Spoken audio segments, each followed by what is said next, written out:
we're getting personal about weight loss surgery with some of your favorite celebrities. And I've been talking with comedian, actress, and author Jackie Guerra. Is it Guerra or Guerra? Guerra. You're Guerra. perfect. Guerra. Guerra. All right. Like So, you mean it.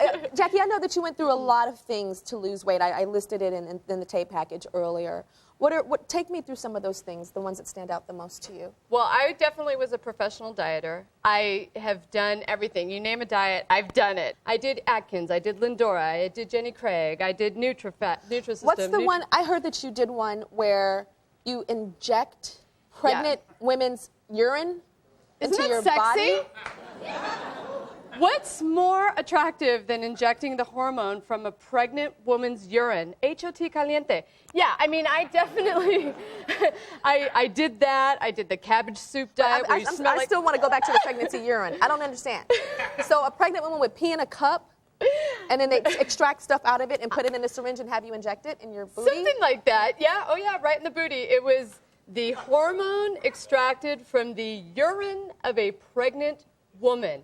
And that is just how desperate I was, and many people are, to lose weight. Yeah. I mean, it's that thing of like, okay, if it'll work, I'll do it, you know. And how much money did you spend? Because I heard it was a whole bunch of money when you added up all the money that you spent on trying to lose weight. If you put it all together, that I've lost and gained somewhere around 300 pounds. Wow.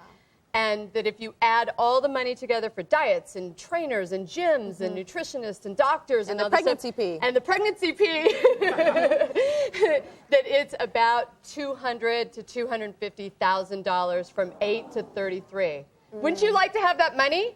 Yeah. Me too. Wow. It's a lot of money. It's horrible. And when you were at your heaviest, how did people treat you? Because I did the show where I put on the 350-pound suit, and immediately when I walked into the street, I was shocked and mortified. And of course, I can take it off. I understand that. It wasn't necessarily the most fair experiment, but it was so painful. I don't know if it was fair or not fair, but there was, I actually saw that episode. You did? And there was a moment where I know, I could see it in your eyes. Oh, I'm going to start crying. Because I could see it in your eyes, that feeling of, I'm trapped.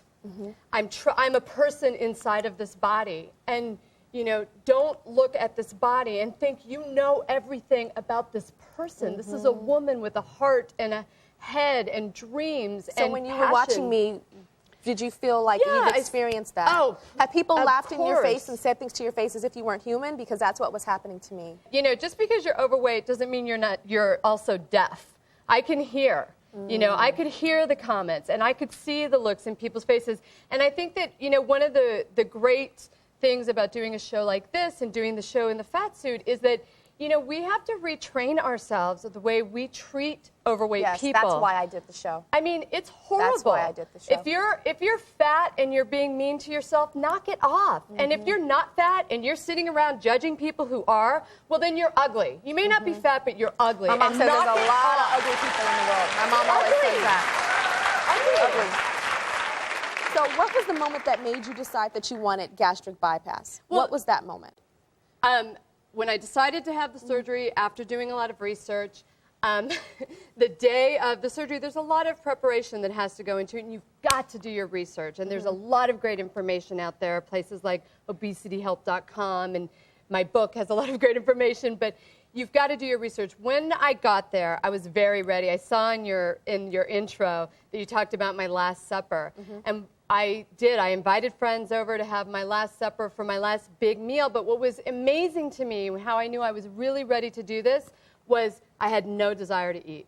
There were all my favorite supper, foods. Everybody's there and you didn't want to eat it. Wow, so it's a mental thing. It's not just let me go in the hospital. I was just ready to start my new life, you know. And so that morning, I wake up and I go to the hospital and I'm very excited and a little bit nervous, but mostly excited. And they, you know, they strap you down and they pump air into your stomach. What I had is called laparoscopic Roux-en-Y surgery. Okay. So it's not, you know, cut you open and all that. It's little tiny holes. Little tiny holes, and the surgeons, there's a camera, and the surgeons are watching on a video screen, and so it's a little more controlled. So when you say pump air in you mean they put a tube inside that had like an opening, a hole in it, that air would come and go into your body? Somehow they pump air into your system so that your organs are separated, so they can get into where they need to get in and not be mushed by fat and organs and all the things. You know, there's a whole lot going on in there. And, you know, so they do that. And it is, I mean, it's surgery. It's serious. When you wake up, were you in pain? I wasn't in pain when I woke up. And I had read that when you wake up from surgery, you feel whatever emotion you were feeling before you went under.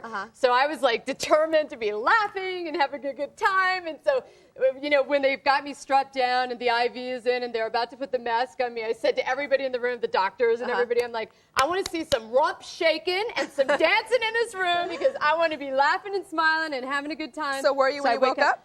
I woke up to the sound of my own laughter. I really was like a crazy person in the recovery room, like, All right, and you know, we have to take a break. We'll be right back.